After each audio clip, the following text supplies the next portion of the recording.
सर्व मान्यवर माधवीताईंनी एक चांगलं प्रवचन आपल्या समोर दिलं. आपण मन लावून सगळं ते ऐकलं. चांगले सांस्कृतिक कार्यक्रमही पाहिले आणि आपण हिंदू संमेलनासाठी एकत्र आलेले आहोत. आणि हे राष्ट्रीय स्वयंसेवक संघाच्या स्वयंसेवकांनी आयोजित केलेलं हिंदू संमेलन आहे. सर्व समाजाचा सहभाग घेऊन हिंदू संमेलनाची आवश्यकता आयोजन केलेलं आहे. आपल्या सर्वांना ठाऊक आहे, संघाला 100 वर्ष पूर्ण झाली आणि संघाची शताब्दी चाललेली. त्या शताब्दीच्या निमित्ताने वस्तीशः हिंदू संमेलनं होत आहेत. ती का होत आहेत आणि त्याच्यातनं आपल्याला पुढे काय करायचं आहे अशी एक सगळी रूपरेखा संघाने निर्माण केलेली आहे. त्याचा एक लहानसा भाग हा आपण करणीय कामं काय काय करू शकतो, त्यात पंचपरिवर्तन आपल्या नियमित आयुष्यामध्ये कुठल्या 5 गोष्टींवरती आपण भर दिला पाहिजे आणि केलं पाहिजे असा तो विषय माधवीताईंनी आपल्यासमोर मांडला. त्याच्यामधल्या 2 परिवर्तनांवर त्यांनी अधिक भर दिला, एक कुटुंब प्रबोधन आणि एक पर्यावरण. मला असं वाटतं की आज आपण सगळीजण खूप तसे नवीन आहात संघाच्या दृष्टीने. संघाची माहिती सगळ्यांना पूर्ण असेल असं नाही. तर सगळ्यात पहिल्यांदा मी थोडा संघाच्या 100 वर्षाच्या यात्रेचा आढावा घेतो की संघ का स्थापन झाला, कोणी स्थापन केला. तर संघ हा ज्या वेळेला भारत पारतंत्र्यात होता त्यावेळेला संघाची स्थापना झाली. आणि संघाची स्थापना कोणी केली तर त्यांचं नाव डॉक्टर केशव बळीराम हेडगेवार. डॉक्टर हेडगेवारांनी संघाची स्थापना केली. पारतंत्र्यात असताना स्वातंत्र्य मिळवण्यासाठी अनेक लोक काही ना काहीतरी कामं करत होते. अनेक लोकांनी अनेक मार्ग सांगितले आणि त्या मार्गांवर सगळ्यांनी आपापलं काम करायला सुरुवात केली. डॉक्टर हेडगेवार नागपूरवरनं जन्माला नागपूरला आले होते आणि मेडिकलचं शिक्षण घेण्यासाठी कलकत्त्यात अशासाठी गेले की कलकत्ता त्यावेळेला क्रांतिकारकांचं खूप मोठं केंद्र होतं आणि सशस्त्र क्रांती करणारे असे जे ग्रुप होते त्याच्यामध्ये एक पंजाब एक होता, महाराष्ट्र एक होता, आणखीन कलकत्ता हे खूप मोठं केंद्र होतं. आणि म्हणून डॉक्टर हेडगेवारांनी मेडिकल कॉलेजमध्ये कलकत्त्यात ॲडमिशन घेतली. डॉक्टर झाले. तिथे त्यांनी क्रांतिकारक चळवळी केल्या आणि सगळ्या देशामध्ये ज्यांना स्वातंत्र्य मिळवायचं आहे त्यांचा एक मंच तयार झाला होता. तो मंच इंग्रजांनीच निर्माण केला होता. तो काँग्रेस होता आणि त्या युवा काँग्रेसमध्ये डॉक्टर हेडगेवारांनी काम करायला सुरुवात केली. कारण देशाला स्वातंत्र्यासाठी त्यावेळेला तो एक देशव्याप्त असा एक मोठा फोरम होता. तिथे काम करताना त्यांना अनेक असे अनुभव आले की स्वयंसेवक म्हणून समर्पित भावनेने काम करण्यापेक्षा ना माँ का डर न बाप का डर, बेटा बन गया व्हॉलेंटियर, अशा प्रकारचा एक त्यावेळेला एक किस्सा असा बोलला जायचा की सतरंजी उचलणारे म्हणजे स्वयंसेवक व्हॉलेंटियर्स, नेते वेगळे, व्हॉलेंटियर्स वेगळे, एक एकात्मता नाही, एक रसत्व नाही, समर्पण नाही, त्याग नाही, राजकारण अधिक, अशा प्रकारचं वातावरण त्यांनी अनुभवलं. त्याहीपेक्षा महत्त्वाचा जो एका अर्थाने आपल्या देशामध्ये घेतलेला चुकीचा निर्णय, ज्याच्याबद्दल आज आपल्या सगळ्यांना नीट माहिती असलीच पाहिजे, की इराणमध्ये खोमेनीला मारल्यानंतर भारतामधल्या मुसलमान महिला रस्त्यावरती का बाहेर पडतात आणि त्या छाती पिटत रस्त्यावरती उतरून आरडाओरडा करत निषेध व्यक्त करतात, चौकच्या चौक बंद करून टाकतात. आणि हा जो आक्रोश त्यांच्यामध्ये दिसतो, खोमेनी मेलेला इराणमध्ये आणि भारतामधल्या महिला का आक्रोश करतायत असा स्वाभाविक प्रश्न आपल्या मनात कदाचित पडला असेल. आणि तो नसेल पडला तर प्रॉब्लेम आहे, कारण आपली सुरक्षा भविष्यामधली ही त्याच्यावर अवलंबून आहे. आणि मग याची बीज कुठे आहेत? याची बीज खिलाफत चळवळीमध्ये आहेत. महम्मद पैगंबरांनी इस्लामची स्थापना केल्यानंतर त्यांची गादी पुढे चालू ठेवण्याचं काम ज्यांनी केलं ते खलिफा होते. आणि त्या खलिफांची गादी होती तुर्कस्थानामध्ये, टर्की ज्याला आज म्हणतात. आणि तिथे खलिफाचं राज्य होतं आणि खलिफा अत्यंत जुलमी होता, क्रूर होता, भ्रष्ट होता. आणि तुर्कस्थानची जनताच त्याच्यावरती नाराज होती आणि तुर्कस्थानमध्ये आंदोलन चालू होतं की या खलिफाला हटवा आणि सुधारणावादी मुसलमानांचं त्या ठिकाणी राज्य स्थापन करा. ही 1920च्या सुमारासची गोष्ट सांगते. त्यावेळेला भारतामध्ये काँग्रेसचे नेते महात्मा गांधी असतील आणि बाकी सगळे नेते असतील, हे इंग्रजांची वाटाघाटी करत होते. टप्प्याटप्प्यांनी स्वातंत्र्य मिळवण्यासाठी त्यांचे प्रयत्न चालले होते, आंदोलनं चालली होती. इंग्रजांनी एक गोष्ट अशी सांगितली होती की हा देश हिंदूंचा आणि मुसलमानांचा मिळून आहे, त्यांनी सांगितलं होतं. आणि त्यांनी असंही म्हटलं होतं की हा देश आम्ही मुसलमानांच्या हातातनं आमच्याकडे घेतला, हिंदूंच्या हातातनं घेतलेला नाही. हे धाधांत असत्य आहे, त्या विषयावर वेगळं व्याख्यान होऊ शकेल, मी बोलत नाही. कारण ज्या वेळेला इंग्रजांनी भारत ताब्यात घेतला त्यावेळेला भारतावर, बहुसंख्य भारतावरती मराठ्यांचं राज्य होतं, मुसलमानांचं राज्य संपुष्टात आलेलं होतं. पण मुसलमानांची एक अशी मानसिकता बनवलेली होती की या देशावरती तर आम्ही राज्य करत होतो, 800 वर्ष आम्ही राज्य केले आणि नंतर इंग्रज आलेले आहेत, तर हे स्वातंत्र्य आम्हाला मिळालं पाहिजे. मग हा देश पुन्हा कोणाकडे आला पाहिजे, तर मुसलमानांकडे आला पाहिजे, कारण आमच्याकडनं तिथे गेलाय, तिकडनं आमच्याकडे हिंदू कोण आले. या भावनेनी मुस्लिम लीग उभी राहिली होती. आणि इंग्रजांनी सांगितलं होतं वाटाघाटी करायच्या आहेत तर मुस्लिम लीगनी पण आलं पाहिजे, आणखीन काँग्रेसनी आलं पाहिजे. इंग्रजांच्या दृष्टीने काँग्रेस ही हिंदूंची पार्टी होती आणि मुसलमानांची मुस्लिम लीग होती. आणि म्हणून एक असा नॅरेटिव्ह ज्याला म्हणतात सेट झाला होता, नो स्वराज विदाऊट हिंदू मुस्लिम युनिटी. म्हणजे तुम्ही दोघं एकत्र या तर आम्ही तुम्हाला स्वातंत्र्य, त्याच्याबद्दल चर्चा करू. मग एकदा दोघं आलेच पाहिजेत असं म्हटल्यावरती दुर्दैवानी तो वेटो पॉवर मुसलमानांच्या हातात गेला की तुम्हाला आम्ही बरोबर पाहिजे ना, आम्ही बरोबर नसलो तर इंग्रज तुमच्याशी वाटाघाटी करणार नाहीत, मग आमचं म्हणणं ऐका. अशी मुजोरी मुसलमानांची चालू झाली. आणि त्या मुजोरीमधला सगळ्यात मोठा जर कुठला किस्सा असेल किंवा घटना असेल तर पहिलं महायुद्ध झालं. पहिल्या महायुद्धामध्ये इंग्रजांचा सामना टर्कीशी होणार होता, तुर्कस्थानशी. आणि शक्यता ही होती की इंग्रज जिंकतील. मग इंग्रज जिंकल्यानंतर तिथे जे आंदोलन चाललेलं आहे की त्या खलिफाला हटवा आणि सुधारणावादी सरकार आणा, मुस्लिम लीग कट्टरपंथी असल्यामुळे त्यांचं असं म्हणणं होतं की त्या खलिफाला हटवायचं नाही, कारण तो आमचा धर्मगुरू आहे. आणि इंग्रजांनी वचन दिलं मुस्लिम लीगला की जर आम्ही तुर्कस्थान जिंकलो तर आम्ही त्याला हटवणार नाही. झालं उलट. इंग्रज जिंकले आणि जसं तुर्कस्तान जिंकलं त्यांनी खलिफाला हटवलं आणि कमाल पाशाला त्या देशाचं राज्य सोपलं, जो सुधारणावादी होता. इथे मुस्लिम लीग भडकली. वादा खिलाफी कोणी केली होती? कोणी केली होती जरा जोरात सांगा, जोरात सांग. कोणी वादा खिलाफी केली? इंग्रजांनी वादा खिलाफी केली. मग राग कोणाच्या विरोधात व्हायला पाहिजे होता? इंग्रजांच्या विरोधात व्हायला पाहिजे होता. पण झालं उलट. कट्टरपंथी मुसलमानांनी एक आंदोलन चालू केलं. त्या आंदोलनाचं नाव खिलाफत चळवळ. ही खिलाफत चळवळ काय होती तर तो जो कमाल पाशाला बसवलंय त्याला हटवा आणि आमचा जो खलिफा आहे त्याला परत बसवा. Restore Khalifa in Turkey. कट्टरपंथी मुस्लिम लीगची ही मागणी होती. आणि भारतात काँग्रेसला त्यांनी असं सांगितलं की जर तुमच्या स्वतंत्रता आंदोलनामध्ये आम्ही जर तुमच्या बरोबर आलो पाहिजे तर तुम्ही आमच्या खिलाफत चळवळीला सपोर्ट करा.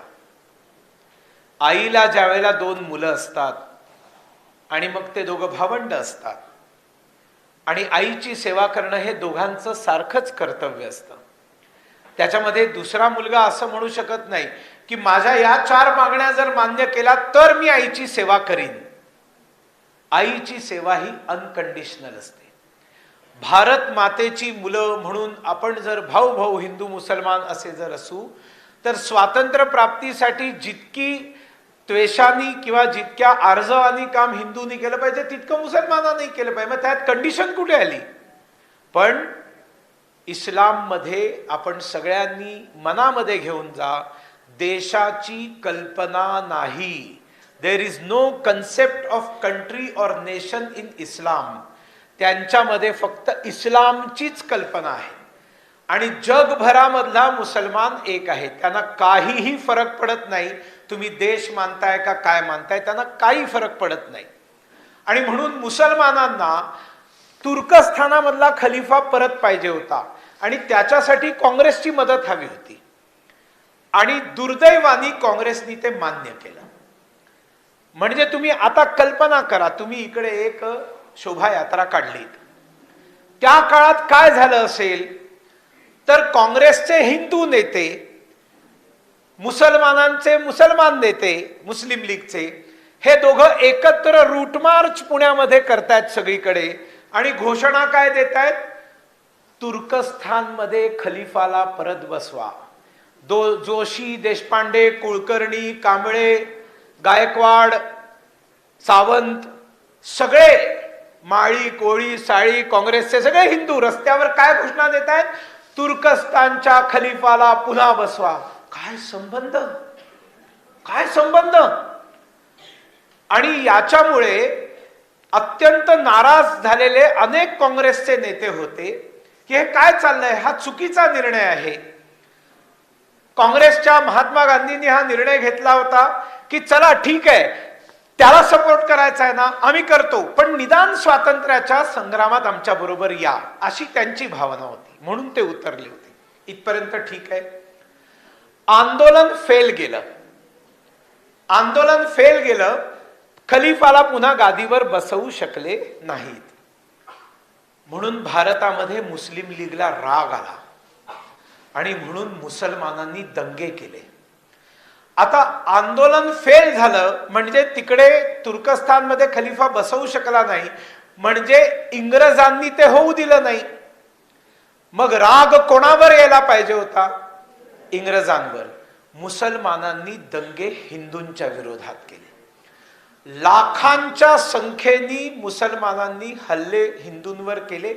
हजारांच्या संख्येने हत्या झाल्या, महिलांचं शीलहरण झालं आणि मोठ्या प्रमाणावरती हिंदूंवरती आक्रमणं सगळ्या देशभरामध्ये झाली. खिलाफत चळवळ नाकाम झाली. म्हणून हे तर सोडा, केरळमध्ये एक अफवा पसरली की खिलाफत चळवळ यशस्वी झाली. त्यावेळेला व्हॉट्सअप, अमुक तमुक हे सगळं नव्हतं. त्याच्यामुळे तिथे इन्फॉर्मेशन पोचायलाच खूप वेळ लागायचा आणि डिस्टॉर्टेड इन्फॉर्मेशन सहजपणे पोचायचे. आंदोलन यशस्वी झालं म्हणून मुसलमान खुश झाले आणि खुशीमध्ये त्यांनी दंगे केले आणि दंगेमध्ये त्यांनी हिंदूंना मारलं. लाखांच्या संख्येने हिंदूंचं धर्मांतरण करून त्यांना मुसलमान बनवलं. मुसलमान खुश होतो तरी देखील हिंदूंना मारतो, मुसलमान दुःखी होतो तरी देखील हिंदूंना मारतो. कारवाई करायला पाहिजे होती इंग्रजांच्या विरोधामध्ये, पण त्यांनी हिंदूंवरती का आक्रमण केलं? अश्वम नैव गजम नैव व्याघ्रम नैव च नैव च अजापुत्रम बलिर्दद्यात देवो दुर्बल घातकः. संस्कृतचा एक श्लोक आहे, बरोबर आहे माधवी? ते देवाला ज्या वेळेला सांगितलं की अरे बाबा तुला बळी द्यायचा आहे, कोणाचा बळी देऊ? देवाला विचारलं की घोड्याचा बळी देऊ का? देव म्हणाला नको. हत्तीचा बळी देऊ का? देव म्हणाला नको. वाघाचा बळी देऊ का? अरे नको रे नको. व्याघ्रम नैवच नैवच. मग कोणाचा बळी द्यायचा? बकऱ्याचा बळी दे. देव देखील दुर्बलाचाच बळी मागतो. हिंदू समाज दुर्बल झाला होता. स्वतःला हिंदू म्हणायला कोणी तयार नव्हतं. पहिले झालेले पंतप्रधान त्यांचे वडील मोतीलाल नेहरू, जवाहरलाल नेहरूंचे, एका हॉटेलमध्ये उतरले युरोपामध्ये आणि तिथे स्वाभाविक रजिस्टरवरती जो कोणी बसला होता त्यांनी लिहिलं, त्यांच्या नावाच्या खाली धर्म त्यांनी लिहिला हिंदू. मोतीलाल नेहरूंनी आपल्या नावाच्या समोरचा हिंदू शब्द मिटवला आणि सांगितलं call me a donkey but don't call me Hindu. मला तुम्ही मूर्ख म्हणा पण गाढव म्हणा पण हिंदू म्हणू नका. ही त्यांच्या मनातली भावना. पहिले पंतप्रधान जवाहरलाल नेहरूंचं विधान आहे, सुविख्यात विधान आहे, मेरी परवरिश मुसलमानों में हुई, शिक्षा दीक्षा अंग्रेजों में ईसाइयों में हुई और मैं एक्सीडेंटली हिंदू के घर में पैदा हो गया. मैं am born in Muslims, brought up in Christians and accidentally born in Hindu family. म्हणजे स्वतः हिंदू असण्याबद्दल अभिमान किंवा प्राऊडनेस तर दूर, हीनतेचा भाव ज्यांच्या मनात होता, हिंदू म्हणून कोणी एकत्र यायला तयार नव्हतं, हिंदू म्हणून लढण्यासाठी कोणाला उभं करण्यासाठी कोणी तयार होत नव्हतं, अशा काळामध्ये डॉक्टर केशव बळीराम हेडगेवार एका बैठकीत बसले होते नागपूरमध्ये. असंच कोणीतरी म्हणाला, कोण म्हणतंय हिंदू राष्ट्र आहे? त्यावेळेला डॉक्टर हेडगेवारांचं सुविख्यात विधान आहे, ज्याची आम्ही स्टिकर्स बनवून लाखो घरांवरती लावलेले होते त्या काळात, अजूनही ते कुठे कुठे दिसतात. होय, मी केशव बळीराम हेडगेवार म्हणतो हे हिंदू राष्ट्र आहे, असं त्यांनी एकदम तिथे उसळून, जो मराठी बाणा आहे ना, असा बाणा बाहेर पडला होता. मी म्हणतो हे हिंदू राष्ट्र आहे. त्यांच्या लक्षात आलं की स्वतःला हिंदू म्हणायलाच कोणी तयार नाही, आणि जर हिंदू म्हणायला तयार नाही, हिंदुत्वावरती गर्व नाहीये, स्वतःचा अभिमान नाहीये, हिंदुत्वासाठी काही केलं पाहिजे ही भावना नाहीये, चेतना नाहीये, तर स्वातंत्र्य मिळणार तर कोणाला स्वातंत्र्य देणार? आम्हाला स्वातंत्र्य पाहिजे. मग हे आम्ही कोण? तर आम्ही हिंदू आहोत. आणि आम्ही हिंदू आहोत म्हणजे आम्ही बकऱ्याच्या बळी जाण्यासाठी जन्माला आलेले नाही आहोत. ज्या वेळेला लाखांच्या संख्येने मुसलमानांचं धर्मांतरण, मुसलमानांनी हिंदूंचं धर्मांतरण केलं, मी त्याच्या डिटेलिंग मध्ये जात नाही, वेळ कमी आहे, पण त्यावेळेला स्वामी श्रद्धानंद यांनी आर्य समाजाच्या माध्यमातून हे जे मुसलमान झाले होते त्यांना शुद्ध करून हिंदू करायला सुरुवात केली. आणि म्हणून एका मुसलमानांनी हॉस्पिटलमध्ये ते ऍडमिट होते, त्यांना जाऊन तिकडे त्यांची हत्या केली. आणि त्यांची हत्या केल्यावरती महात्मा गांधींनी तो हत्या करणारा जो होता त्याला त्यांनी म्हटलं, भाई सलीम तुमने ये क्या किया? आणि ज्या पद्धतीने श्रद्धानंद हे सगळं करतायत असंच होणार होतं, त्याला कोण थांबवू शकतं? म्हणजे इतकं लांगुलचालन व्हायला सुरुवात झाली की त्यांना आणलं पाहिजे म्हणून सरेंडर, टोटल सरेंडर. आणि गांधीजींच्या एका अग्रलेखामध्ये, यंग इंडिया नियतकालिकाच्या अग्रलेखामध्ये त्यांनी लिहिलेलं आहे, स्वतः गांधींनी लिहिलेलं आहे, ज्याला एवढ्या मोठ्या प्रमाणावर हत्या आणि दंगे झाले त्यावेळेला त्यांनी लिहिलेलं आहे, each Hindu is coward and every मुसलमान इज बुली. हे त्यांचं विधान आहे, त्यांनी लिहून ठेवलेलं आहे. प्रत्येक हिंदू घाबरट आहे आणि प्रत्येक मुसलमान गुंडा आहे, हे महात्मा गांधींचं विधान आहे. फ्रस्ट्रेशन आलं खिलाफत चळवळीमधनं, जे देशभरात वातावरण निर्माण झालं होतं. अनेकांनी काँग्रेस सोडली. डॉक्टर हेडगेवारांनी ठरवलं की या देशातल्या हिंदूंना जागृत करायचं, या देशामधल्या हिंदूंना संघटित करायचं, त्यांच्यामध्ये स्वबोध निर्माण करायचा, त्याच्यामध्ये आत्मबोध निर्माण करायचा. आम्ही हिंदू आहोत म्हणजे आम्ही अमृताचे पुत्र आहोत, स्वामी विवेकानंदांनी म्हटलं होतं त्याप्रमाणे. स्वामी विवेकानंदांचं ते वाक्य आहे, मूळ बंगाली वाक्य आहे, आम्ही निजेर हिंदू बोलिते गोरबो बोध कोरी. मला स्वतःला हिंदू म्हणवण्याचा अभिमान वाटतो, असं स्वामी विवेकानंदांनी बंगालीत म्हटलं. ज्याला मराठीत अभिमान म्हणतो त्याला हिंदीमध्ये गर्व म्हणतात, आणि हिंदीमध्ये जो अभिमान असतो त्याला मराठीत गर्व म्हणतात. लक्षात आलं? म्हणजे तुम्ही अमिताभ बच्चन जया भादुरीचा अभिमान पिक्चर बघितलात ना, तर तो अभिमान पिक्चर काय, तर त्याला मराठीमध्ये सांगायचं तो गर्विष्ठ होतो. म्हणून मराठीमध्ये जर तो पिक्चर काढायचा असेल तर त्याचं नाव गर्व होईल आणि हिंदीमध्ये त्याचं नाव अभिमान होईल. इथे शरद पवार साहेब म्हणाले गर्व नको अभिमान हवा. अरे महापुरुषा, तुला एवढं तर माहिती असलं पाहिजे, तो हिंदी शब्द आहे, गर्व से कहो हम हिंदू आहे. मराठीत त्याचा अनुवाद अभिमानाने म्हणा की आम्ही हिंदू आहोत.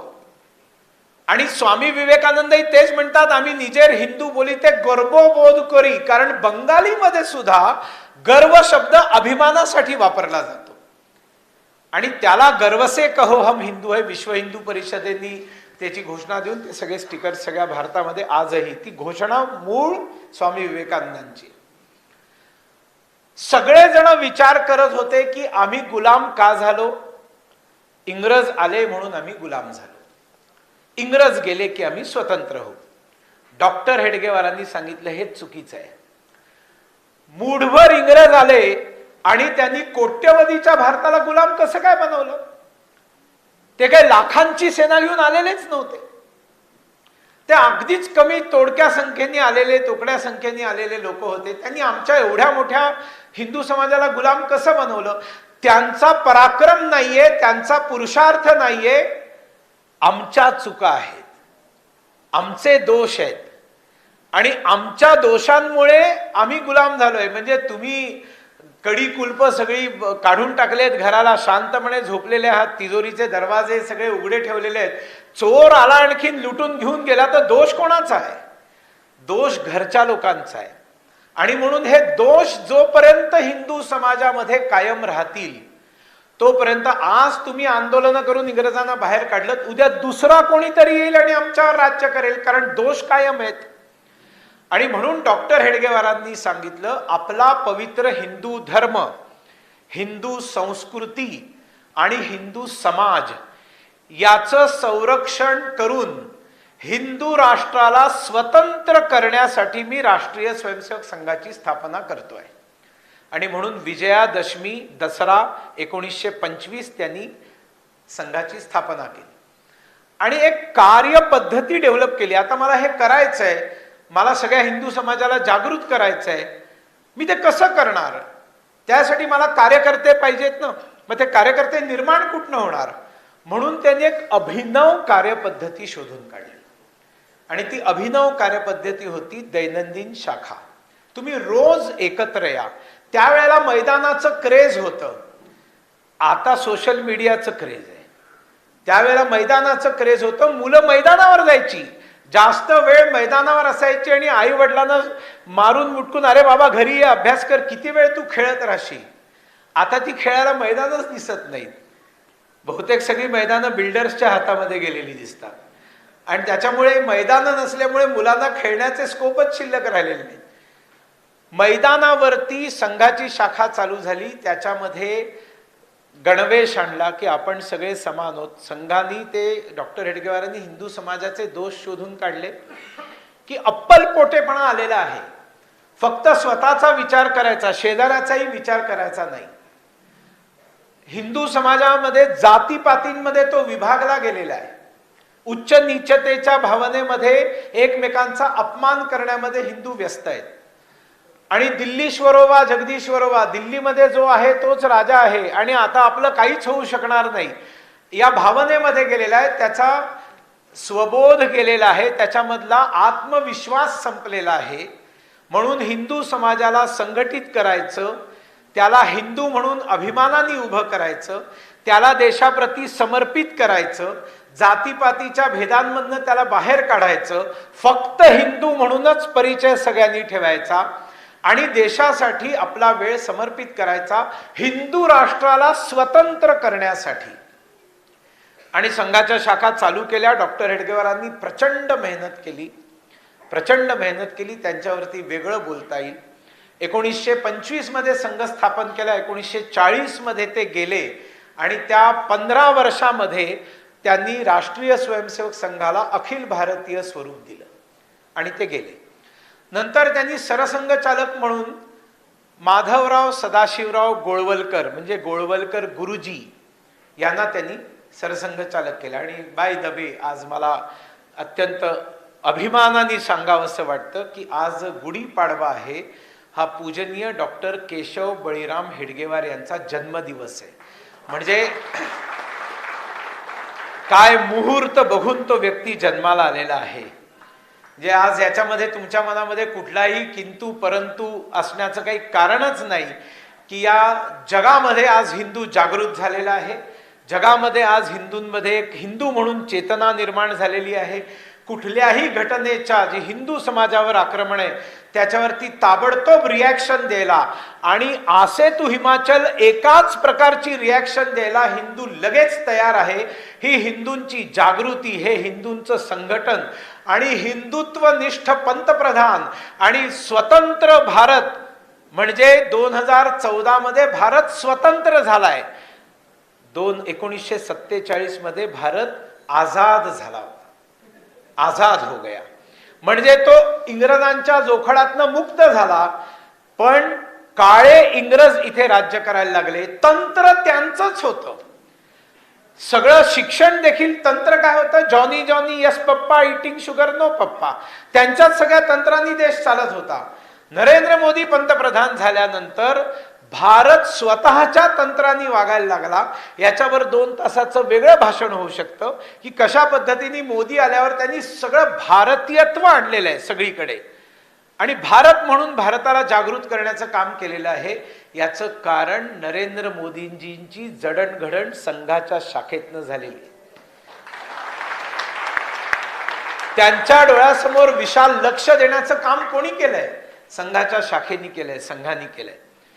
आणि म्हणून आज डॉक्टर हेडगेवारांना आपण धन्यवाद का दिले पाहिजेत मनापासून, तर हे जे 100 वर्षामध्ये परिवर्तन झालेलं आहे त्या परिवर्तनाला सुरुवात, त्याचं फाउंडेशन या एका महान डॉक्टर हेडगेवार नावाच्या व्यक्तीने केलं, ज्यांनी सांगितलं माझ्या नावाने काही नसावं या देशामध्ये, कुठेही फोटो नसावा, कुठेही पुतळा नसावा, माझं काहीच नाही, मला सगळं देशासाठी द्यायचं.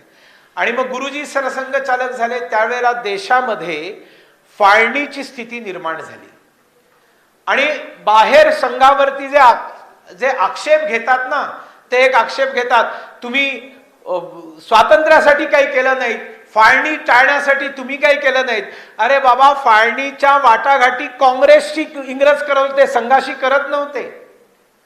टॉकिंग टेबलवरती तुम्ही बसलेला होतात, सगळं काँग्रेसचं नेतृत्व चर्चा करत होतं. मोहम्मद अली जिनांसमोर 10 वेळा जाऊन गुडघे टेकण्याचं काम तुम्ही करत होतात. स्वातंत्र्य नाही दिलं तर आम्ही हिंदूंच्या रक्ताने भारताचे रस्ते लाल करून टाकू म्हणून धमकी देतो मोहम्मद अली जिन्ना. आणि 16 ऑगस्ट 1946 डायरेक्ट ॲक्शन डे मध्ये 10,000 हिंदूंची कत्तल करून कलकत्त्याच्या रस्त्यावरती हाडामासाचा चिखल हिंदूंचा निर्माण होतो. आणि रेप ऑफ नौखाली, नौखालीमध्ये लाखो हिंदू महिलांवरती बलात्कार केले जातात. का? कारण तुम्ही आम्हाला पाकिस्तान द्या, नाहीतर आम्ही तुम्हाला जागोजागी अशाच पद्धतीने मारू. हिंदूंना कधी सांगितलंच नाही शस्त्र उचला, लढा स्वतःच्या रक्षणासाठी, देशाच्या रक्षणासाठी. म्हणजे इथपर्यंत दुर्भाग्य आहे की ते तुम्ही जर बंगाल फाईल्स चित्रपट बघितला असेल, सगळ्या गोष्टी खऱ्या आहेत ना त्याच्यामधल्या, एव्हरीथिंग इज डॉक्युमेंटेड. म्हणजे ज्या वेळेला त्या महात्म्याला एक महिला विचारते की मुसलमान बलात्कार करायला येतोय, आम्ही काय करायचं, गांधीजी सांगतात आपली जीभ दाबून ठेवायची आणि सहन करायचं. बघा तुम्ही, हे डॉक्युमेंटेड आहे, खोटं नाही याच्यातलं काही.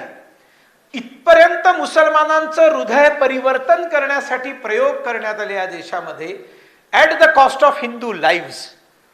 आणि लाखांच्या संख्येने हिंदूंना मरावं लागलेलं आहे. आणि फाळणी एक्सेप्ट केली त्यावेळेला पूजनीय गुरुजींनी स्वयंसेवकांना सांगितलं जा हिंदूंचे जाऊन प्राण वाचवा. आणि 5,000हून अधिक स्वयंसेवकांनी बलिदान दिलंय हिंदूंना पंजाब सिंध मधनं जिवंत आणण्यासाठी. पाकिस्तान वेगळा झाला, भारत वेगळा देश बनला. पंडित जवाहरलाल नेहरूंना एक भीती वाटायला लागली की पाकिस्तान आणि या दंग्यांमुळे हिंदुत्वाचं वातावरण देशभरात निर्माण झालेलं आहे. आणि या हिंदुत्वाच्या वातावरणामध्ये जर स्वातंत्र्यवीर सावरकर एक नेता म्हणून उभा राहिला तर आपलं दुकान बंद होईल, सगळा हिंदू समाज सावरकरांच्या पाठीमागे उभा राहील.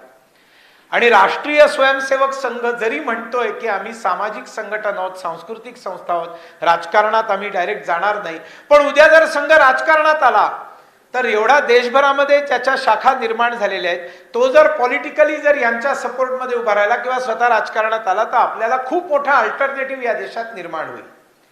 आणि म्हणून नेहरूंनी राजकारण केलं आणि गांधी हत्येचा खोटा आरोप दोघांवर लावला, एक सावरकरांवर आणखीन एक संघावर. आणि दोघांनाही म्हणजे गुरुजींनाही तुरुंगात टाकलं, सावरकरांनाही तुरुंगात टाकलं. फक्त स्वार्थाचं राजकारण, कुठलेही एव्हिडन्स नव्हते. नथुराम गोडसेंनी स्वतःच्या निर्णयांनी ते केलेलं काम होतं जे जघन्य अपराध आहे, त्याचं कोणी समर्थन करत नाही.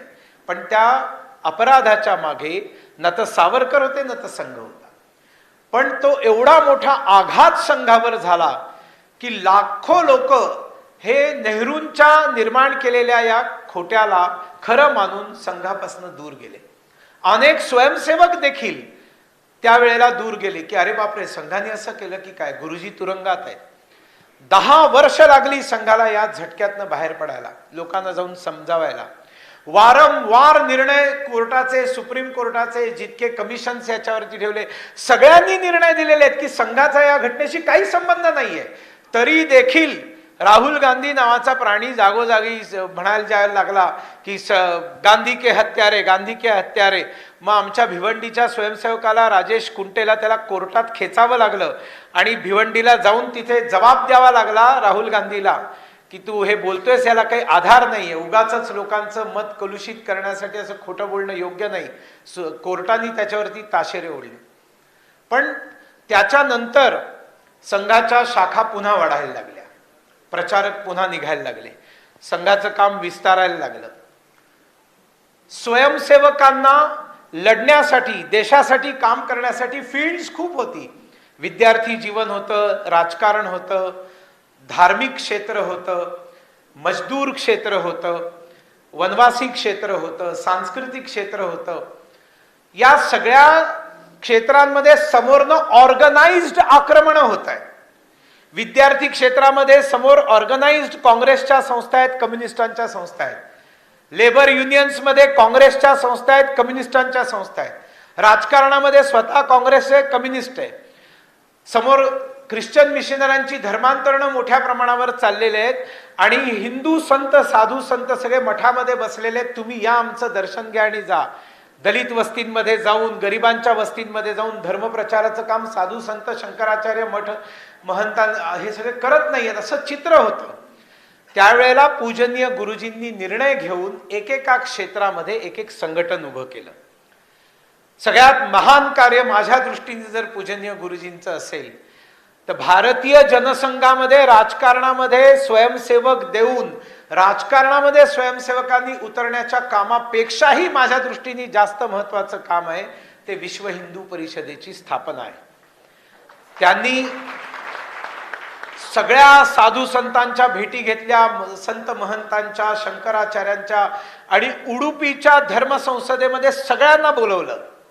सगळ्यांचे हेवे दावे, हा माझ्यापेक्षा मोठा, याचं आसन 2 फुटावरती असलं पाहिजे, माझं 1 फूट त्याच्यापेक्षा वर, सगळ्या प्रकारचे त्यांचे एकमेकांमधले अहम, या सगळ्यांना त्यांनी शांत करून सगळ्यांना एका मंचावर आणलं आणि एका मंचावर त्यांनी सगळ्यांकडनं एक घोषणा दिली.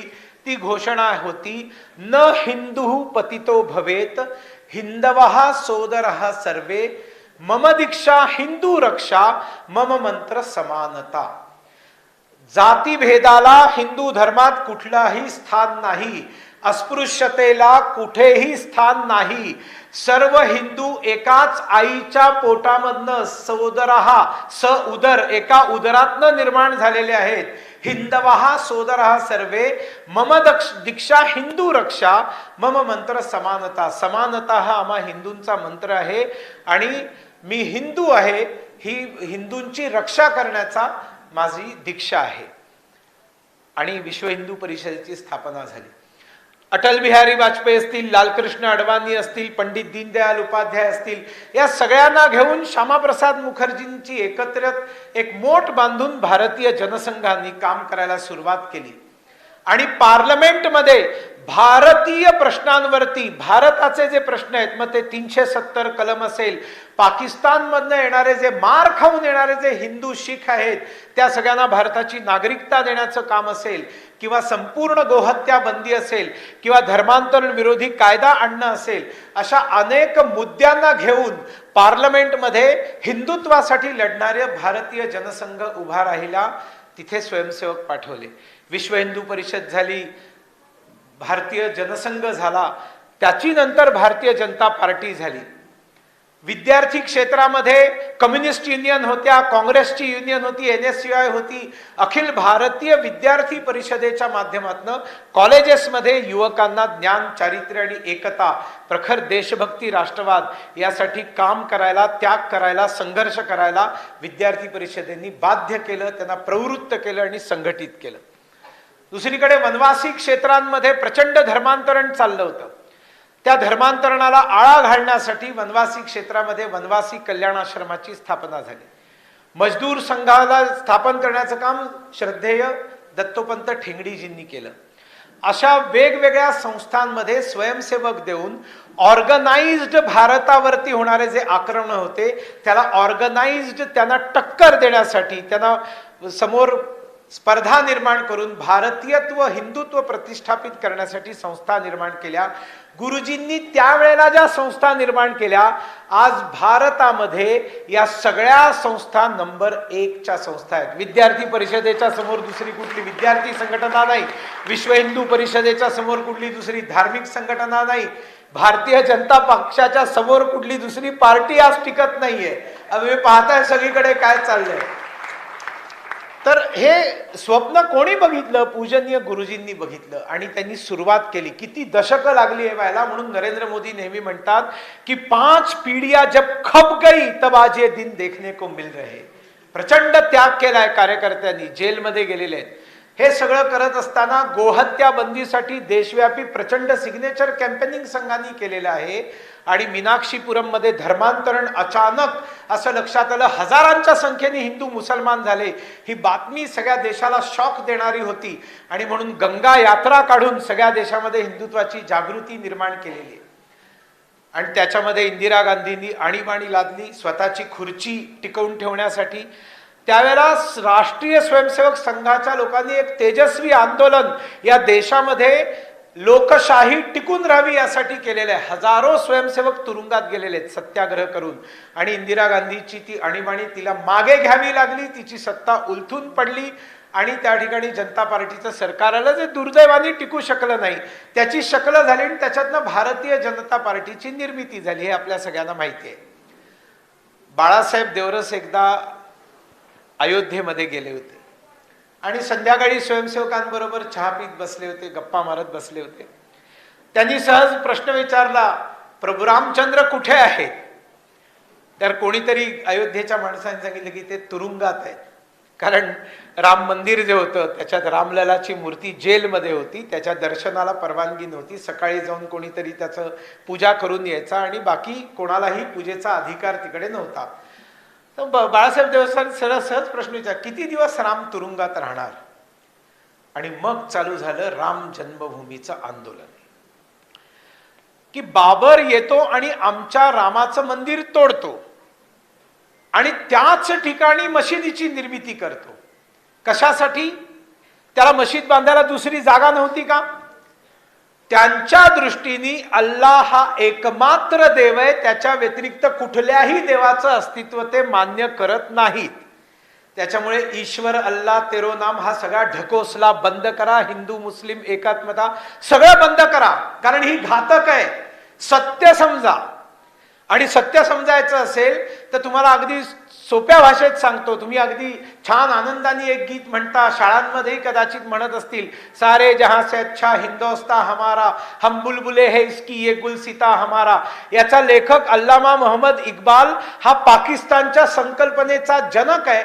आणि त्या गीतामध्ये जागोजागी जिथे हम शब्द आहे तो हम शब्द सगळ्या भारतवासियांसाठी नाहीये, तो हम शब्द फक्त मुसलमानांसाठी आहे. आणि मग ज्यावेळेला त्या गीताला तुम्ही नीट चिरफाड कराल, त्याचा अर्थ शोधून काढाल, तुमच्या लक्षात येईल सारे जहां से अच्छा हिंदोस्तां हमारा, म्हणजे सगळ्या जगापेक्षा चांगला हिंदुस्तान आहे. पण तो कोणाचा आहे? तो मुसलमानांचा आहे. हम बुलबुले है इसकी ये गुलसिता हमारा, हा सगळे बगीचा आहे आणि याच्यामध्ये आम्ही बुलबुल आहोत. बुलबुलाचा त्या बगीचाच्या संवर्धनामध्ये काही वाटा नसतो, त्याग समर्पण नसतं, फळं खायची, गोड गाणी गायची, या पलीकडे त्याचं काही कॉन्ट्रीब्युशन नसतं. कैद में है बुलबुल सय्याद मुस्कुराए, कहा भी न जाए चुप रहा भी न जाए, नाच मेरी बुलबुल तो पैसा मिलेगा. कोणी तुम्हाला म्हटलं काय बुलबुलासारखी दिसते तर नवरा जाऊन झापड नाही मारणार. आम्ही बुलबुल नाही आहोत. आम्ही कोण आहोत? वाघाच्या जबड्यात घालुनी हात मोजिते, दात जात ही अमुची, पहा चाळुनी पाने पाने अमुच्या इतिहासाची. जिवंत वीर तर लढले लढले, नवल काय ते घडले, धडा वेगळे शिर झाल्यावर धडते अवघे लढले. मुरारबाजी म्हणती त्याला, अमर कथाही त्याची, पहा चाळुनी पाने पाने अमुच्या इतिहासाची. पुरुष काय पण स्त्रियाही लढल्या, पुरुष काय पण स्त्रियाही लढल्या, परंपरा ही अमुची, तुम्हा काय ठाऊक ती लढली विरांगना झाशीची, दाभाड्यांची उमा ती लढली चेन्नम्मा कित्तूरची, पहा चाळूनी पाने पाने अमुच्या इतिहासाची। देशभर फिरतो, लोग विचारतात आप महाराष्ट्र के लोग हो, वहां पर धोती जैसी साड़ी पहनते हैं, कोई फैशन डिजाइनिंग है क्या? कोई ये फैशन डिजाइनिंग नहीं है। या सभागृहात उपस्थित प्रत्येक हिंदूला हे माहिती असलं पाहिजे, जगामधली पहिली महिलांची सेना, जगातली पहिली महिलांची सेना निर्माण करण्याचं काम पुण्यश्लोक अहिल्यादेवी होळकरांनी केलेलं आहे। माहिती असलं पाहिजे, सांगता आलं पाहिजे। गुगल करा, ग्रॉकला विचारा, चॅट जीपीटीला विचारा। 300 वर्षांपूर्वी महिलांची सेना उभी केली आहे। पुरुष मरायचे लढण्यासाठी, महिला पुढे यायच्या, लढायच्या असतील तर त्यावेळेला घोड्यावरती स्वार होणं आवश्यक होतं। 5 वारी पातळ नेसून कोणी घोड्यावर उडी मारू शकतं का? म्हणून खेचायचं पाठीमागनं, 9 वारी साडी घालायची, धावत धावत यायचं आणि उडी मारून घोड्यावरती बसायचं, हातात तलवार घ्यायची आणि लढायला जायचं। म्हणून आमच्या महिला लढवय्या होत्या, म्हणून 9 वारी साडी होती। ही 9 वारी साडी कोई एक साडी का प्रकार नाहीये। या देशामध्ये इस्लामच्या आक्रमणाशी सगळ्यात जास्त युद्ध सगळ्यांनी केलेली आहे। सगळ्यात जास्त लढावं लागलंय पंजाबी समाजाला आणि मराठा समाजाला। आणि या दोन्ही समाजातल्या महिलांचे ड्रेसेस जर तुम्ही बघितलेत तर they are suitable for horse riding. Punjabi dress घालून आज तुम्ही बाईक चालवू शकता, 9 वारी घालून आज तुम्ही बाईक चालवू शकता। 5 वारी गोळ पातळ घातल्यावर असं बाजूला बसावं लागतं नवऱ्याच्या पाठीमागे। आणि त्याच्यामुळे या देशामध्ये बाहेरनं येऊन रामाचं मंदिर का तोडलं? कारण त्यांची कन्सेप्टच नाहीये। तुमचा अपमान करा। तुम्ही रामाला मानता काय? बघा, तुमचा राम लक्षण करू शकत नाही। तुम्ही शिवाला मानताय, शिव तुमचा रक्षा करू शकत नाही म्हणून काशी विश्वनाथाचं मंदिर तोडलं। कृष्णाला मानताय, कृष्ण तुमची रक्षा करू शकत नाही आणि म्हणून कृष्णाचं मंदिर तोडलं। लोक म्हणतात नाही, ते लुटण्यासाठी येत होते। मग लुटण्यासाठी येत होते तर मूर्त्या तोडण्याचं कारण काय? मूर्ती पूजेच्या ते विरोधात आहेत आणि त्यांना पैगंबरांनी सांगितले मूर्ती तोडा म्हणून। जोपर्यंत आम्ही या सगळ्या गोष्टींचा अभ्यास करत नाही, आपल्या लहान मुलांचं भविष्य सुरक्षित नाहीये। You are going to face tremendous threat in future. मोठ्या प्रमाणावरती लोकसंख्या त्यांची वाढत चाललेली आहे आणि आम्ही सगळे असे तुटत चाललेले आहोत, कमी कमी होत चाललेले आहोत। ताईंनी सांगितलं, त्या खूप सज्जन आहेत, त्या खूप सोजवळ आहेत, त्या खूप प्रेमळ आहेत, त्याच्यामुळे त्यांनी खूप शांत शब्दांमध्ये सांगितलं। पण मला शांत शब्द वगैरे, तुम्ही जोपर्यंत अशांत होत नाही तोपर्यंत तुम्ही सुरक्षित राहणार नाही।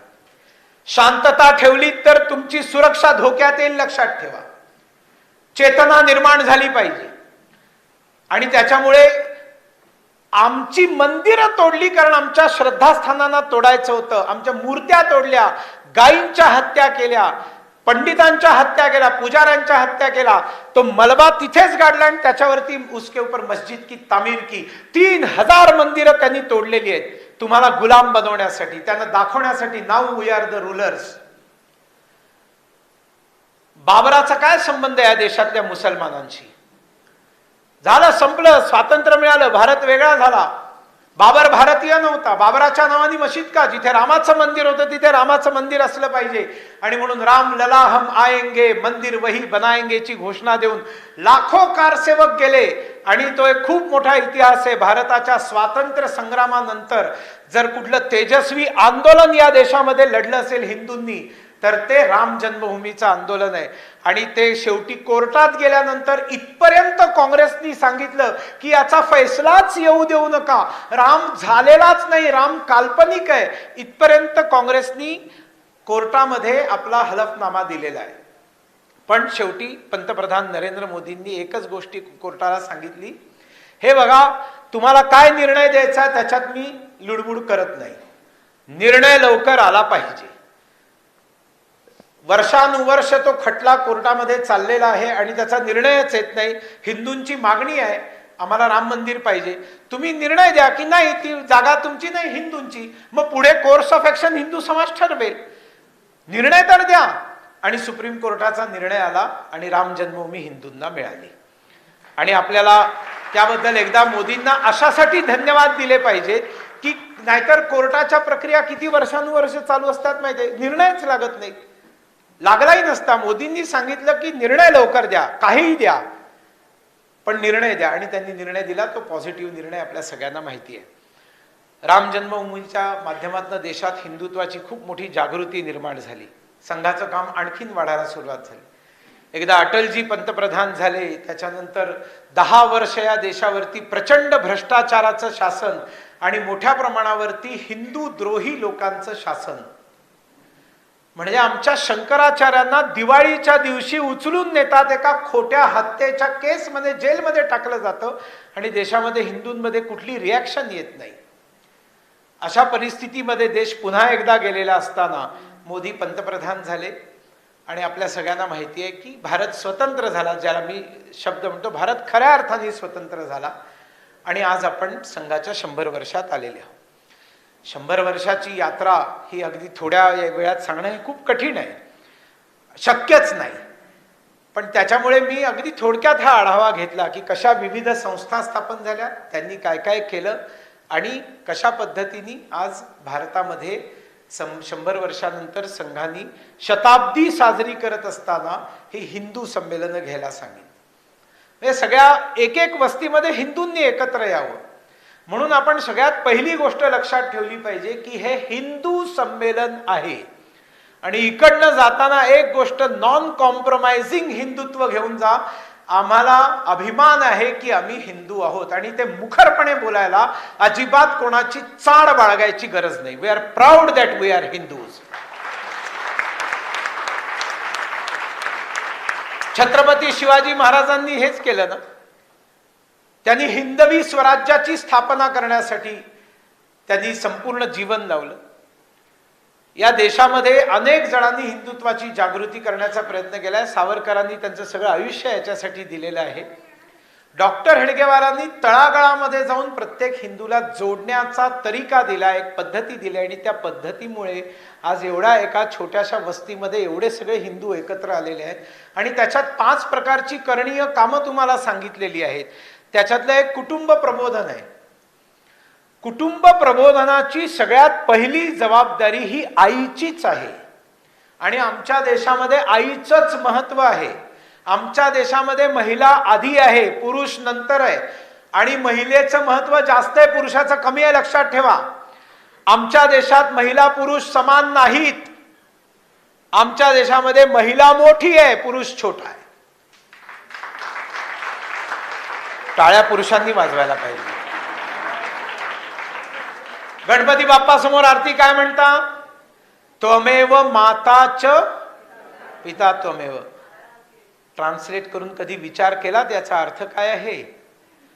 तू आई आहेस आणि तू वडील सुद्धा आहेस. च बरोबर काय? पिता च. You are also my father. It is secondary. द्वितीय येते आई आहेस.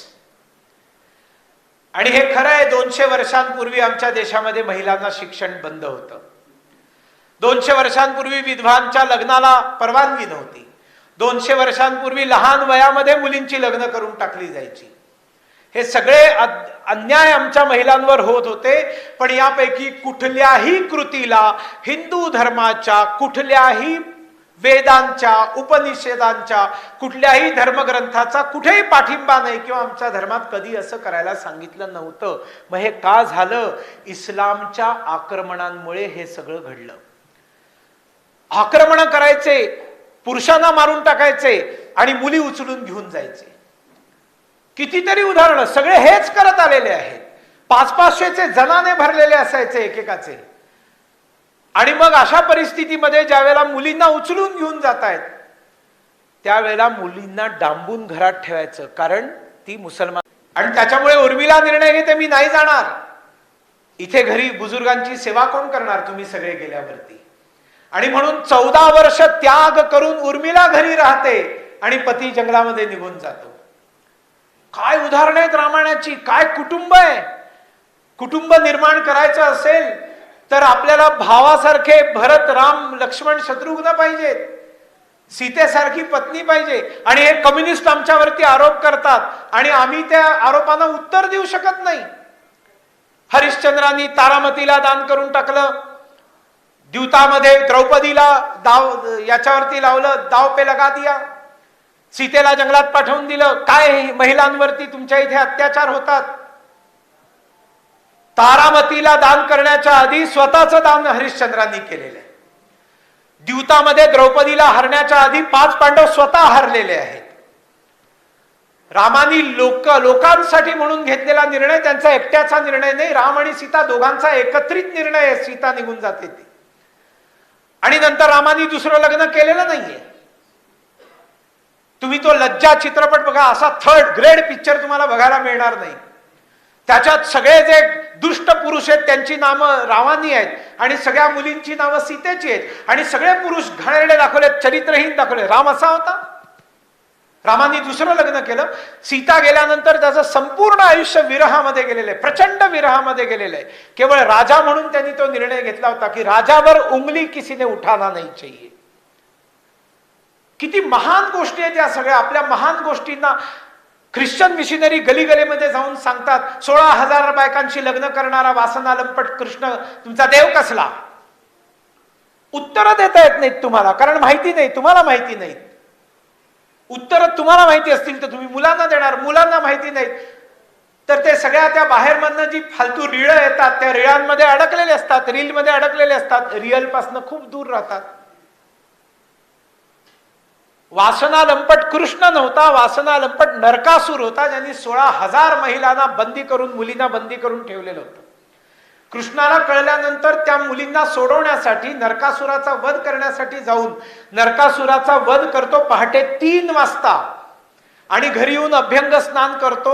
म्हणून आम्ही महाराष्ट्रातले, घटना आसाममध्ये घडते, महाराष्ट्रातले लोक पहाटे 3 वाजता उठून अभ्यंग स्नान करतात नरक चतुर्दशीच्या दिवशी. त्या घटनेचं स्मरण करतात की कृष्णाने जाऊन तिथे नरकासुराची हत्या केलेली. त्या 16,000 महिला मोकळ्या होतात, मुली मोकळ्या होतात. सामाजिक प्रश्न निर्माण होतो. बाप त्यांना पुन्हा घरी घ्यायला तयार नाही, कुठला पुरुष त्यांच्याशी लग्न करायला तयार नाही, परपुरुषाकडे राहून आलेली म्हणून. या 16,000 परित्यक्त्यांचा प्रश्न निर्माण होतो. त्यावेळेला योगेश्वर श्रीकृष्ण म्हणतो की तुमचं आजपासून तुमच्या जीवनाच्या शेवटच्या क्षणापर्यंतची भरण पोषणाची जबाबदारी माझी, आणि तुम्हाला कपाळामध्ये कुंकू लावूनच जर तुमचं जीवन सार्थक होणार असेल तर तुम्ही खुशाल माझ्या नावाचं कुंकू लावा आणि सांगा आमचा पती योगेश्वर कृष्ण आहे. त्यांनी ओन केलं त्या मुलींना. राजा होता, त्यांनी स्वीकारलं. हे लग्न जे तुमचं लग्न होतं तसं ते लग्न नाहीये. किती उदात्त लग्न आहे ते. एकीकडे हे उदात्तता आम्हाला माहिती नाही आणि मिशनरी जाऊन सांगणार 16,000 बायकांची लग्न केलेल्या. कम्युनिस्ट सांगणार, टीव्हीच्या पडद्यावरती पॉलिटिकल पंडित जे वोक आहेत, जे अर्बन नक्सल्स आहेत, जे निओ मार्क्सिस्ट आहेत, जे तथाकथित पुरोगामी आहेत, हे सगळं खोटं बोलणार. आम्ही कधीतरी लहानपणी सुधीर फडकेचं गाणं ऐकलं होतं, तुम्ही अजूनही ऐकलं असेल, ऐकत असाल की नाही माहित नाही. माना मानव वा परमेश्वर, मी स्वामी पतितांचा, भोगी म्हणून उपहासा मी योगी कर्माचा. रुक्मिणी माझी सौंदर्याची प्रकटे जणू प्रतिमा, किंचित हट्टी परंतु लोभस असे सत्यभामा.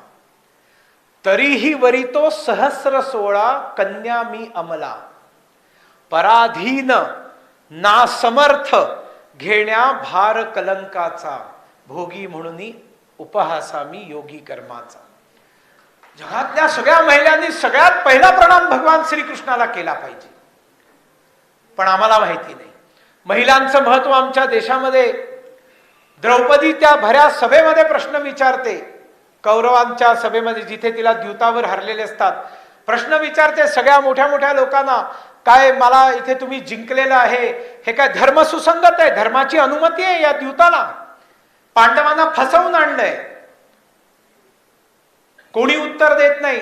त्यावेळेला पितामह भीष्म म्हणतात, अगं द्रौपदी, धर्माची व्याख्या खूप कठीण आहे, असं पटकन नाही सांगता येणार.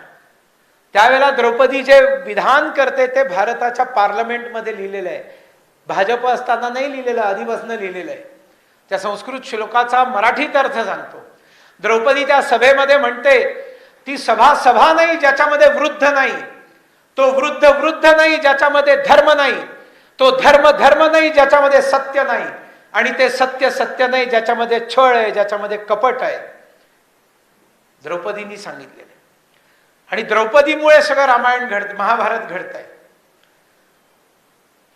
गौतमी आहे जी गौतम बुद्धाची मावशी आहे, तिने सगळं सोडून सगळ्या जगामध्ये प्रचार केलेला आहे. अशोकाची मुलगी आहे संघमित्रा, तिने जाऊन लंकेमध्ये बुद्ध धर्माचा प्रचार केलेला आहे. म्हणजे आमच्या देशामध्ये महिला कितीतरी मोठ्या होऊन गेलेल्या आहेत, शिकल्या सवरलेल्या. आमच्या देशामध्ये कधी हे घुंगट पदर बिदर नव्हता.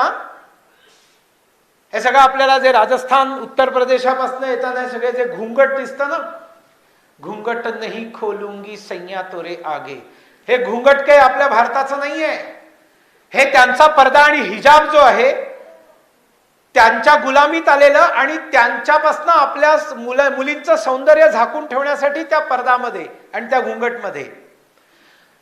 आणि या सगळ्या आक्रमणाला थांबवण्याचं काम छत्रपती शिवाजी महाराजांनी केलं. आणि छत्रपती शिवाजी महाराजांनी ते आक्रमण तसंच्या तसं दक्षिणेत न जाऊ दिल्यामुळे आज दक्षिणेतली कुठलीही महिला घुंगट घेत नाही. तमिळ महिला, तेलुगू महिला, कन्नड महिला, मल्याळी महिला कधीही घुंगट घेत नाही, पदर घेत नाही, कुठलाही पर्दा नाही. तुम्ही बघितलं एखाद्या तेलुगू महिलेला अशी पदर बिदर घेऊन? कधी नाही, प्रथाच नाही त्यांची. म्हणून हा महिला ही किती महत्वाची आहे आमच्या देशामध्ये. त्या सगळ्या घरा, आम्ही आई म्हणतो, देशाला पण आई म्हणतो, आम्ही गाईला पण आई म्हणतो, आम्ही नदीलाही आई म्हणतो. याचं कारण हिंदुत्वाचं सगळ्यात मोठं लक्षण, कॅरेक्टर जे आहे ते ग्रेटफुलनेस आहे, कृतज्ञता आहे. ज्याच्याकडनं मला काही मिळतंय त्याच्याप्रती मी कृतज्ञ असलंच पाहिजे, नाही तर मी हिंदू असूच शकत नाही. आणि मग कुठल्याही व्यक्तीने सगळ्यात जास्त कृतज्ञ जर असायला पाहिजे तर कोणाबद्दल असायला पाहिजे, तर ते आपल्या आईबद्दल असलं पाहिजे. घरात सगळ्यात आधी जी उठते आणि सगळ्यात शेवटी जी झोपते, सगळ्यांसाठी जेवण बनवते पण सगळ्यात शेवटी जेवते. आणि पतीनी जर खर्च करायला पैसे दिले तर सगळ्यात शेवटचा रुपया ती स्वतःवर खर्च करते. आणि त्याच्यामुळे आई ही सगळ्यात मोठी एक अशी मूर्ती आहे की जिच्याप्रती प्रत्येक व्यक्ती ग्रेटफुल असतो, तिच्याप्रती प्रत्येक व्यक्ती हा कृतज्ञ असतो, असला पाहिजे. आणि म्हणून कृतज्ञता इज इक्वल टू आई. आणि म्हणून नदीप्रती कृतज्ञता असली पाहिजे. पाणी जीवन आहे, कंटॅमिनेट नाही झालं पाहिजे, म्हणून पर्यावरण रक्षण. प्रकृती स्त्रीलिंगी शब्द आहे, नदी स्त्रीलिंगी शब्द आहे, नदी आई आहे, आणि म्हणून तिच्याप्रती कृतज्ञता असली पाहिजे, म्हणून ती आई आहे. आपल्या देशाचं सगळं इकॉनॉमी हजारो वर्षांपासून गोवंशावरती आहे, गाय आणि बैलांवरती आहे. आणि त्याच्यामुळे गौ माता आहे, ही धारिणी आहे. कराग्रे वसते लक्ष्मी, करमध्ये सरस्वती, करमूले तू गोविंदा, प्रभाते कर दर्शनम. आणि त्याच्यानंतर आम्ही म्हणतो समुद्र वसने देवी, पर्वतस्तन मंडले, विष्णू पत्नीम नमस्तुभ्यम, पादस्पर्शम क्षमस्व मे. बेडवरनं, बिस्तरावरनं पाय जमिनीवर ठेवण्याच्या आधी आपण धरती मातेला हात लावून नमस्कार करतो, क्षमा मागतो की मी पाय ठेवतोय तुझ्यावर. असे तू हिमाचल हे सगळीकडे बघायला मिळतं, कारण तिला आम्ही आई म्हणतो. आम्ही भारत मातेचं पूजन करतो. अमेरिकेच्या नशिबामध्ये आंटी देखील नाहीये त्यांचा देश, चायनाच्या नशिबामध्ये चाची देखील नाहीये त्यांचा देश. मुसलमानांसाठी रियासत, वतन, जागीर, इथे लँड, प्रॉपर्टी, जायदाद, आमच्यासाठी आई आहे. आणि म्हणून या आईचं काम आहे कुटुंब प्रबोधन. आणि एकदा आईने ठरवलं की बाबा जातात कुठे, बरोबर आहे ना, बाबा सगळे इथे बसलेले. एकदा आईने ठरवलं घरामध्ये की मला कुटुंब घडवायचंय माझं, की मग स्वाभाविक आहे पतीचंही तेवढंच महत्वाची भूमिका आहे. मी त्याच्याबद्दल काही हे म्हणत नाही, पण शेवटी लहानपणापासून त्या मुलाचं संगोपन करायचं. आणि म्हणून कुटुंब प्रबोधनामध्ये ज्याप्रमाणे त्यांनी सांगितलं की चांगल्या प्रकारची श्लोक त्यांना शिकवावेत, त्यांना कट्टर हिंदुत्वनिष्ठ बनवणं, त्यांना बाहेरच्या खतरनाक समाजापासून जागृत करणं, बाहेर होणारी कुठली आक्रमणं आहेत ते समजा. दर दिवसाला 10 ते 15 हजार मुली हिंदूंच्या लव जिहादच्या शिकार होत आहेत. लाखांच्या संख्येने मुली आपल्या चाललेल्या आहेत. कारण इस्लामनी टार्गेट केलेलं आहे दुसऱ्या पूजा पद्धतीच्या लोकांच्या महिलांना उचलून आणा. महिलांना उचलून आणले की त्यांची लोकसंख्या कमी होईल आणि आम्ही आमची लोकसंख्या वाढवू. हा प्लॅन्ड वे मध्ये सगळ्या जगभरामध्ये चाललंय, मजाक नाहीये, सगळ्या जगात हे चाललेलं आहे.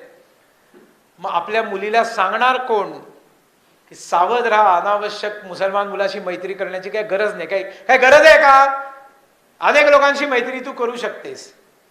ज्या वेळेला त्याला माहिती आहे की त्याच्या डोक्यामध्ये एक वेगळं ध्येय आहे, लहानपणापासून त्याची आई त्याला काही शिकवते आहे, त्याला जे शिकवते त्याची आई त्याला जे शिकवते ते आमच्यासाठी घातक आहे, हे जोपर्यंत तुम्हाला कळत नाही तोपर्यंत आपल्या मुलींना वाचवण्यासाठी आपण काही शिकवणार नाही. नाही सगळे सारखे सगळे सारखे सगळे सारखे नाहीत हे समजून इकडनं जा सगळ्यात पहिल्यांदा. खमेनीला मारलं तर इथे सगळ्या मुसलमान महिला का उतरल्या? काय खमेनी त्यांना कोविड मध्ये खायला द्यायला आला होता का इकडे? रेशन तर मोदींनी दिलं ना. मोदींनी काय उपकार नाही केले, कर्तव्य पार पाडले या देशाचा पुत्र असल्याचा, पंतप्रधान असल्याचा. तो तिकडे मेला तर इथे ही सगळी भयंकर षड्यंत्र आपल्या आजूबाजूला चालू असताना आपल्या मुलांचं नीट संगोपन संवर्धन करणं आणि आपला वेळ कायमस्वरूपी कुठल्या ना कुठल्या तरी सामाजिक कामामध्ये देणं आणि हिंदुत्वाच्या कामासाठी देणं. अनेक संस्था आहेत संघाच्या, भटके विमुक्त विकास परिषद आहे, वनवासी कल्याण आश्रम आहे, विद्यार्थी परिषद आहे. भारतीय जनता पार्टीमध्ये या नेत्या बना. मोदींनी तुमच्यासाठी 1/3 पार्लमेंट रिकामी ठेवले 2029 ची. तुम्ही राजकारणात, या राजकारण वाईट नाहीये, वाईट आणि चांगलं व्यक्तीच्या वरती ठरत असतं, त्या संस्थेमुळे ठरत नसतं. आणि चांगला माणूस राजकारण करून किती मोठा होऊ शकतो हे तुम्ही बघितलेलंच आहे. सुषमा स्वराज होत्याच ना, सुमित्रा महाजन आहेत ना, कितीतरी आदर्श होऊन गेलेत आमच्या देशामध्ये राजकारणामध्ये. म्हणून आपला वेळ सगळ्यांनी कामाला देणं, संघाच्या वेगवेगळ्या क्षेत्रातल्या कामाला देणं.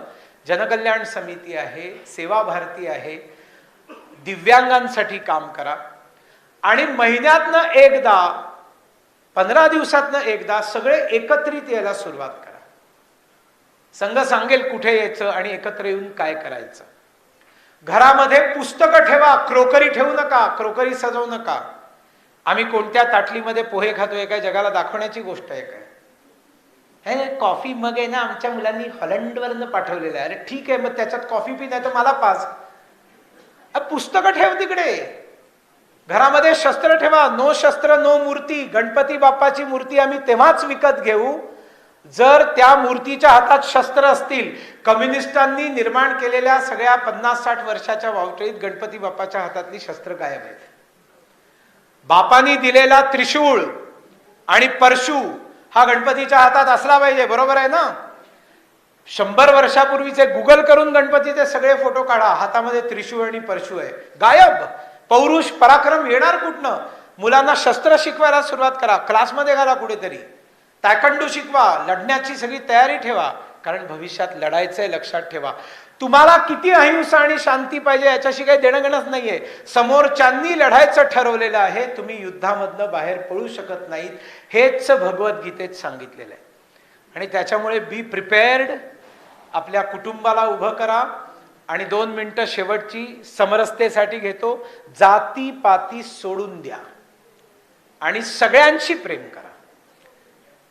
हाय राईज सोसायटीत राहणारे तुम्ही लोक आहात. मी एक लहानसा कार्यक्रम सांगतो, बघा तुम्ही करू शकलात तर. एखाद्या झोपडपट्टीतल्या एका कुटुंबाशी जाऊन प्रामाणिकपणे मैत्री करायची आणि त्या कुटुंबाला आपल्या घरी सणाला जेवायला बोलवायचं. जात नाही बघायची. आणि हिंदूला बोलवायचं, फक्त हिंदूला बोलवायचं, त्याच्यात तडजोड नाही. नाहीतर आहे हबीबुल्ला करीमुल्ला त्यांना बोलवलं, काय गरज नाही आम्हाला. All Hindus are one and we will work for only Hindus. त्यांना घरी घेऊन यायचं. आणि मग स्वाभाविक ते म्हणतील की आमच्या घरी पण तुम्ही या. मग जायचं त्यांच्याकडे. ड्रायव्हरला नावानी बोलवा, माळ्याला नावानी बोलवा. त्यांच्यामध्ये कधीतरी वॉचमनला नावा, रामप्रसाद जी कैसे हो, आपकी खाना खा लिया. एखादा नवीन चांगला पदार्थ बनवला असेल तर आपण वॉचमनला देऊ शकतो ना, शिळा नाही, ताजा. सगळ्यांमध्ये मनुष्य आहे, त्या मनुष्यामध्येच आपण देव पाहतोय. प्रत्येक मनुष्यामध्ये ही भावना ठेवून सगळ्या समाजाला जोडून, हिंदू समाजाला जोडून आत्मीयतेच्या भावनेनी समरस समाज, समता नाही समरसता. समता म्हणजे 500 ml तेल आणि 500 ml पाणी जर तुम्ही एकत्र केलं तर समता आहे की. दोन्ही 500 ml आहे, पण दोन्ही वेगवेगळं दिसतंय, सेपरेट आहे. सम आहे, सेपरेट आहे. समरसता 500 ml पाणी आणि 500 ml दूध एकत्र केलं तर दूध कुठलं आहे, पाणी कुठलं आहे आपल्याला कळत नाही. अशाच पद्धती. आणि आम्ही मुसलमान ख्रिश्चनांच्या विरोधात नाही आहोत, पण आम्ही आहे तसे तुम्हाला स्वीकारायला तयार नाही. पारशी देखील बाहेरनं आले. पारशांचा राजा ज्यावेळेला गुजरातच्या किनाऱ्याला लागला त्यावेळेला त्याला विचारलं गुजरातच्या राजांनी, कसं तुम्ही इथे राहणार, तुम्ही तर वेगळे, तुमचा धर्म वेगळा. तर त्यांनी सांगितलं, दूध घेऊन या, साखर घेऊन या, दूध घेऊन या, आणखीन लिंबू घेऊन या. दुधात लिंबू पिळलं तर दूध फाटेल, दुधात साखर पडली तर दूध गोड होईल. आम्ही पारशी लोक भारतामध्ये दुधामध्ये साखरेसारखे राहू. आणि ते राहिलेत, ते तसेच राहिलेत, तसेच राहिलेत ते.